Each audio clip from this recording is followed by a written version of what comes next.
Yes dear students, अभी हम करेंगे इकोनॉमिक्स का पेपर पैटर्न, क्योंकि बिना पेपर पैटर्न के इकोनॉमिक्स पेपर सॉल्व करना मुश्किल होता है। और पेपर पैटर्न में हमको पता चलता है कि कौन से क्वेश्चन कितने मार्क्स के आते हैं, कौन सा क्वेश्चन पहले करने का, कौन सा क्वेश्चन बाद में करने का, ऑब्जेक्टिव कितने मार्क्स का है, शॉर्ट आंसर कितने मार्क्स का है, फीचर्स किस में आते हैं, लॉन्ग आंसर किस में आते हैं, लॉ ऑफ डिमांड किस में आते हैं। ये सब हमारा कंफ्यूजन जो है सबसे पहला मैं दूर करता हूँ। तो पेपर पैटर्न इकोनॉमिक्स 80 मार्क्स का रहेगा बोर्ड के एग्जाम में। 80 marks external and 20 marks internal, total 100 marks.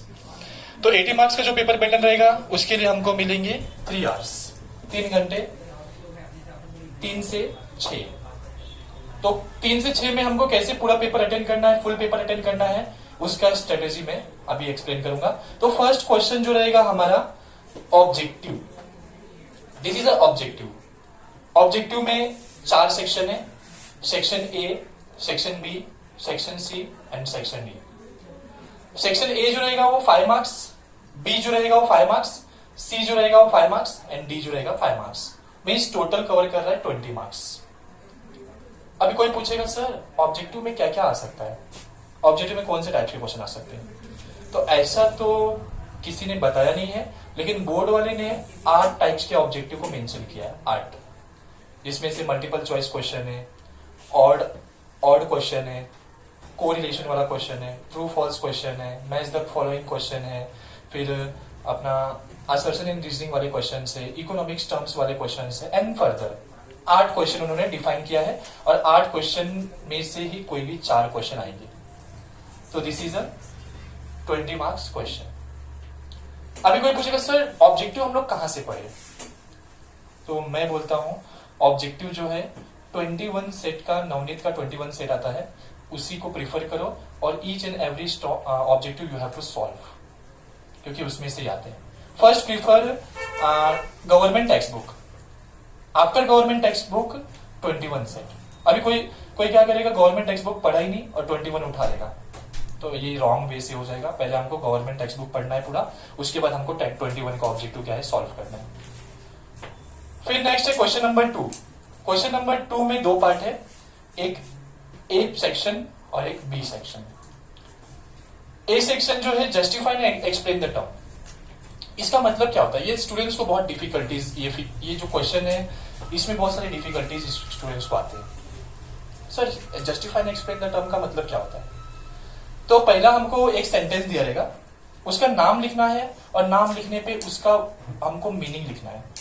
जैसे for example a utility which is differ from time to time and place to place, ऐसा हमको दिया रहेगा। तो हमको सोचना है कि उसका नाम जो है वो रिलेटिव कंसेप्ट है।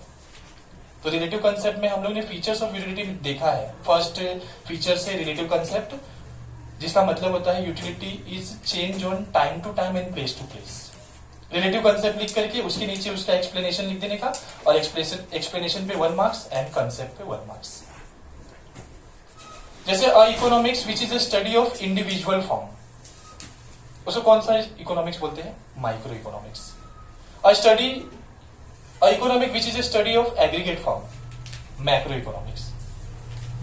तो हमको ये याद रखना है कि इसमें क्वेश्चन नंबर 2A में जो है वो justify and explain the term है। ये हमारे बोर्ड के एग्जाम में आएंगे ऑप्शन के साथ 5, जिसमें से हमको लिखना है 3, टोटल मार्क्स है 6, मीन्स पर क्वेश्चन 2 मार्क्स।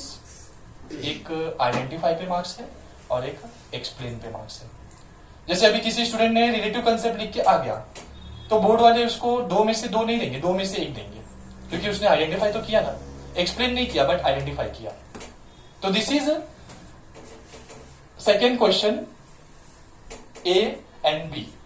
तो बी में जो है हमारा, अभी सब लोग बोलते हैं सर डिस्टिंग्विश बिटवीन किस में आता है, कौन से क्वेश्चन में आते हैं। तो डिस्टिंग्विश बिटवीन जो है वो हमारे क्वेश्चन नंबर 2 के बी में आते हैं। First of all there are many students ask me sir distinguish between में कितना पॉइंट लिखने का, 4, 5, 6, 7 कितना लिखने का। तो मैं बोर्ड की रिकमेंडेशन से एक ही चीज बोलता हूं कि जितना मार्क्स उतना पॉइंट। अगर हम एप्रिशिएट करना चाहते हैं तो 1 पॉइंट को एक्स्ट्रा लिख देने का, मतलब 2 मार्क्स का पूछा है तो मैक्स टू मैक्स 3 पॉइंट ही लिखना है। उससे ज्यादा लिखने का नहीं। उससे ज्यादा लिखने जाएंगे तो हमारा आगे का जो पेपर है वो छूटने का चांस हो सकता है। तो 3B जो है 2B जो है वो डिस्टिंग्विश बिटवीन है, ये भी सेम। टोटल रहेंगे हमारे पास बोर्ड में 5 क्वेश्चन और लिखना कितना है 3 क्वेश्चन, टोटल 6 मार्क्स। 6 मार्क्स का मीन्स सिंगल क्वेश्चन कितने मार्क्स का, 2 मार्क्स का, जिसमें से मोस्ट टाइम पे डिस्टिंग्विश बिटवीन मैंने बताया है slicing method, lumping method, micro, macro, place utility, time utility, total utility, marginal utility, utility and usefulness, perfectly elastic demand, perfectly inelastic demand, relatively elastic demand, relatively inelastic demand, perfect competition, monopoly. There are many questions जिसको हमको क्या करना है, prefer करना है, और each and every questions का 2 से 3 क्वांटिटी लिखना है, because that will cover 2 marks. फिर नेक्स्ट है हमारा क्वेश्चन नंबर 3। क्वेश्चन नंबर 3 जो है वो शॉर्ट नोट्स है, या फिर आंसर द फॉलोइंग क्वेश्चन। अभी हम फीचर्स वगैरह इतना करते हैं या फिर शॉर्ट नोट्स करते हैं तो क्वेश्चन नंबर 3 के लिए करते हैं। अभी कोई पूछेगा क्वेश्चन नंबर 3 में कैसे क्वेश्चन आते हैं, तो मैं बोलूंगा क्वेश्चन नंबर 3 में जैसे explain 4 features of utility. Question number 3 में directly question, they will ask directly explain 4 features of micro economics. They will ask directly explain determinants of demand, explain features of monopoly, explain types of monopoly, explain features of perfect competition। मतलब directly question जो आते हैं वो question number 3 में आते हैं। पर question 4 marks, total जो आएंगे वो 5 आएंगे। 5 में से हमको क्या करना है, 3 लिखना है, मीन्स 12 मार्क्स। एक क्वेश्चन कितना मार्क्स, 4 मार्क्स, और 3 क्वेश्चन अटेंड करने तो कितना, 12 मार्क्स। ये बोर्ड का पेपर पैटर्न के हिसाब से क्वेश्चन नंबर 3 का है। अभी next question number 4। Question number 4 जो है वो एग्री डिसएग्री विथ रीजन है। ये स्टूडेंट्स को बहुत डिफिकल्टी शो करता है। एग्री डिसएग्री में कैसे लिखे, क्या लिखे, फर्स्ट क्या होना चाहिए, सेकंड क्या होना चाहिए। तो ये हमको याद रखना है कि एग्री और डिसएग्री में जो है सबसे पहला स्टेटमेंट जो दिया रहेगा उसको पढ़ने का, अगर सही लगे तो एग्री लिख देने का, अगर गलत लगे तो डिसएग्री लिख देने का। अभी जो स्टेटमेंट एग्री है, सही है, उसको भी एक्सप्लेन करना है, और डिसएग्री है उसको भी एक्सप्लेन करना है, बिकॉज ये 1 मार्क्स का क्वेश्चन नहीं है, ये 4 मार्क्स का क्वेश्चन है। एक क्वेश्चन 4 मार्क्स मीन्स इसमें भी हमको क्या रहेंगे, 3 क्वेश्चन लिखना रहेगा, टोटल 5 रहेंगे। How many marks, 12 marks.